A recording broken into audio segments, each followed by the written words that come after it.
Қайырлы күн, құрметті қазақстандықтар.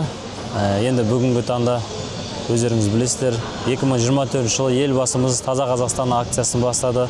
Соның қолдауымен осындай спорт алаңдарын Қазақстанның әрбір түкпір-түкпірінде қырандар қолға алып, сол жердің біріншіден тазалығын, екіншіден ойын площадкаларын дұрыстыруы, сынқалған жерлердің барлығына ремонт жасап, бояп, өн келтіріп барлығының жәнегіндей кішкентай бүлдіршіндеріміз алаңсыз ешқандай жарақат алқамауына кепіл болатындай алаң құру мақсатымызда болды.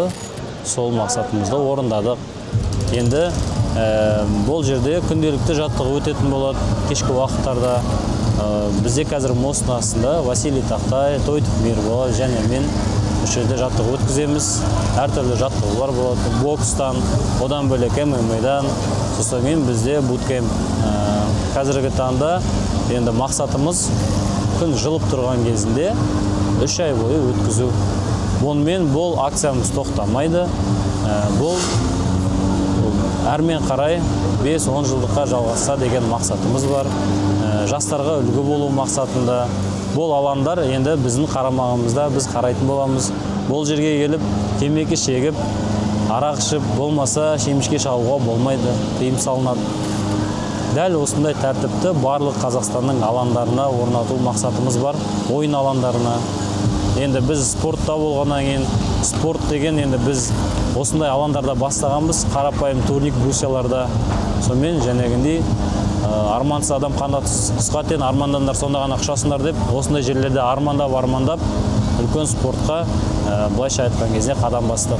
Өздеріңіз білесіздер, бүгін Қазақстан Республикасы туризм және спорт министрлігінің қолдауымен еліміздің түкпір-түкпірінде, жәнегі айтып өткен түкпір-түкпірдеген 20-дан астам қалаларда 5000-ға жуық өзімізді қолдады жігіттер. Осы жаттығу компаниясын бастады.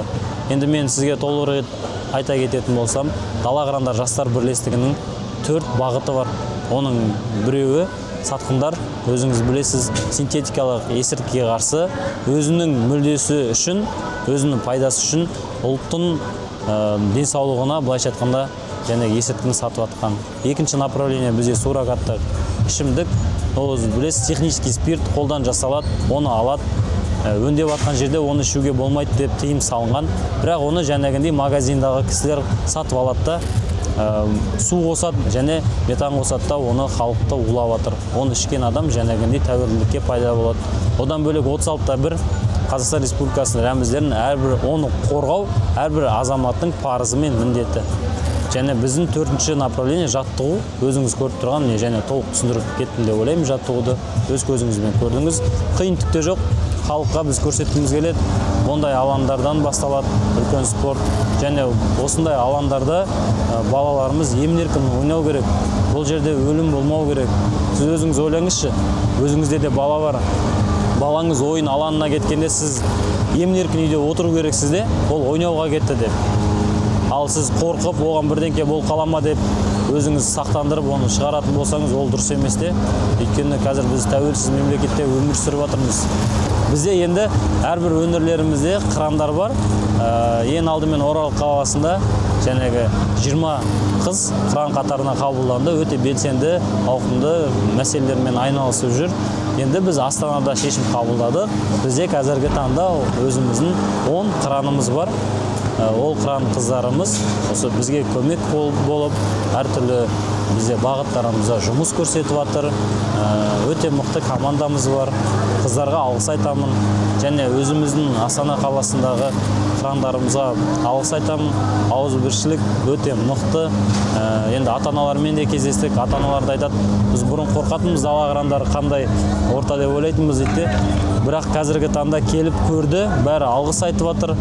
Бұл орта өте мықты орта. Негізгі адамның дұрыс ортаға түсуіне байланысты. Егер ортасы дұрыс болса, ол адамның өмірге деген көзқарасы дұрыс болады деп ойлаймын. Өйткені қазір өзіңіз білесіз, спортшылардың ортасы, ауылдан шыққан бала, ол спортқа келгеннен кейін спортшылардың ортасына түседі. Енді спортта емес, қанша бізде жас балалар бар, ауылдан жәнегіндей ата-анасының қарамағынан енді ғана қалаға келіп, жәнегіндей есірткімен айналысатын, жаман ортаға түсіп кететін болса, ол бала болашағын құртып алады. Есірткінің түбі білесіз өзіңіз неге алып келетін? либо закладчик болады, либо елдің бәрін өтірік алдап жәнегіндей улайтын болады. Одан бөлек жәнегі лудомания бар. Сондай жолдарға түс кетпес үшін осындай орта қалыптастырдық. Ата-аналар өте риза. Бір жылдың ішінде балаларымыз қалай өзгергенін байқамай қалдық деп жатыр. Біз үшін бұл өте үлкен жетістік. Енді жас кесе іске дейді ғой. Бізде жастардың бетін болам деген жігіттің бетін қақпа белін бу дейді. Бізде нормативтар болады. Сол нормативтарға кеп қатысып, жәнегіндей біздің сынамалардан сүрінбей өткен азаматтарды, жас балаларды біз қыран қатарына қосамыз. Одан бөлек Гейдар Алиева 14 Астана қаласында орналасқан дала қырандар штабы бар. Сол жерге келсеңіздер, ашық жаттығулар болады. Сол жерге келіп қатысып, қатарымызға қосылсаңыздар болады. Жәнегіндей. Одан біз барлық бағыттарымызды түсіндіреміз. Қызықты болатын болса, есігіміз әрдайым ашық. Біз ешкімді қумаймыз, керісінше біз барлығымен біргеміз.